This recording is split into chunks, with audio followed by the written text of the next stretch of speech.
All right, we are going to start section 3.5 today. So on page 190 in your book, go ahead and get that out and pause the video if you need to until you get that good and ready. All right, what we're going to be doing today is we're going to be looking at what is called qualitative graphs. This is a pretty easy topic. What a qualitative graph is it's going to represent a relationship between quantities without really using numbers. So your graphs are going to look like something like this, and we're just going to interpret them without actually any distance numbers or any time numbers. We just know over time the distance is increasing. You know, like here it gradually increased and then it sharply increased, things like that. So it's not a bad concept. We just need to go through and understand some of these words in here. Okay, if you look here, it says, all right, an interval, it talks about an interval is the time period between two events or points in time. The second interval starts when the train reaches its traveling speed.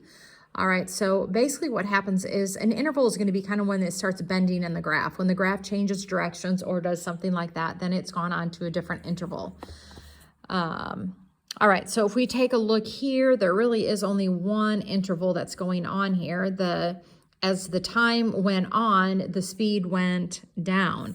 So if it says here, as time increased, okay, or time grew, I guess, and grew would be a funny word, but as time increased, the speed of the train decreased.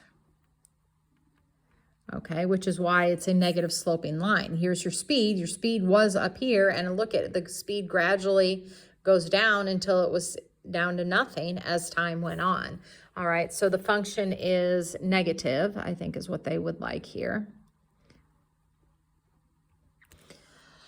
Okay, if you go to the top, go up here to the top of page 191, it talks about a function increasing in interval 1. So here's interval 1. If you look at the picture, here's your interval 1, here's your interval 2. So here's the soccer ball. Its height was increasing until it reached its highest point. And then on interval 2, the height of the soccer ball was decreasing. All right, so those are the kind of words we're going to be using. If you look at the try it graph, it says the graph shows the behavior of skyless skateboarding at a skate park. In which interval is the increasing, decreasing, and the constant? So we have three things we need to talk about here. So we have the increasing, we have the decreasing, and we have a constant, okay? And we've used that word constant quite a bit. That's what makes a linear line had a constant slope. All right, so let's come over here and first talk about, let's just look at her skateboard. So she started, here is her distance above the ground. So obviously she's starting above the ground, and in interval 1, she is decreasing her distance above the ground.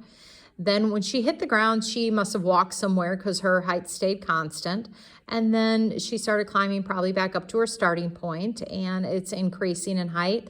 And then here at interval 4, it starts decreasing over again. All right, so in which spots was she increasing? It looks like in interval number 3. All right, where is it decreasing? It looks like it's decreasing in interval 1. And then it started decreasing again here at interval 4. And where was it constant? Well, the height was constant right here because it kind of flattened out. So the height was constant at interval 2. All right, so right here, they're doing the same thing. It says, where's the function increasing? Well, it was increasing in interval 1 and 3. Where's the function constant at 2 and 4? Because they're straight. Whenever they're straight horizontal like that, that's your constant. And then at 5, it's going to be decreasing. All right. Okay. Down here, it asks you, like, what scenario would happen for the graph above? There's a lot of scenarios. Let me just give you one. Somebody was hiking. So this is your distance and your time. So somebody started hiking. Just on the distance, they don't have to be hiking up. Okay. Their distance is increasing. So they're on a walk. Now, what would cause it to go flat? So maybe they got tired and they sat in a park for a little while. And so they're on a park bench sitting, so their distance does not increase. Then they got up off of their park bench and they started hiking again. Got tired, sat on another park bench. All right, now what would cause the distance to go down? you know, maybe they started heading back home, so the distance away from home started decreasing. So basically that would be somebody went on a walk, they walked, sat on a park bench, walked again, sat on a park bench, and then headed back home. How about the distance from the ground? What might be happening is you could be like in a hot air balloon and you're going to be going up the distance from the ground. You increase and then maybe it levels out, and then the distance from the ground increases again, and then it levels out, and then the hot air balloon comes back to the ground. All right, so that's kind of what you're going to be working on over here. Again, at the top of this page on 192, it gives you a nice little summary. So that's all you're going to be doing is looking through here and answering those kind of questions. All right, so if I look here, it says, what do the graphs at the function of each interval represent? So interval 1 is an increasing, and interval 2 is a decreasing. So here you're going to do the same thing we just did in the example. Which ones are increasing, decreasing, or constant? So the increasing, it looks like, would be at 3. We're still increasing at 4. And that's probably it. All right, the decreasing, it looks like, was at 2.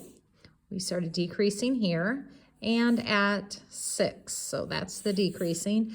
And therefore your constant is going to be at 1 and 5. And just make sure you have all of these represented. So we have 1, 2, 3, 4, 5, 6. All right, and so those kind of questions. If you have anything, I'll be on the Google Meets the whole class period, so you can just pop in and ask me a question and get back off again if you need to. Bye.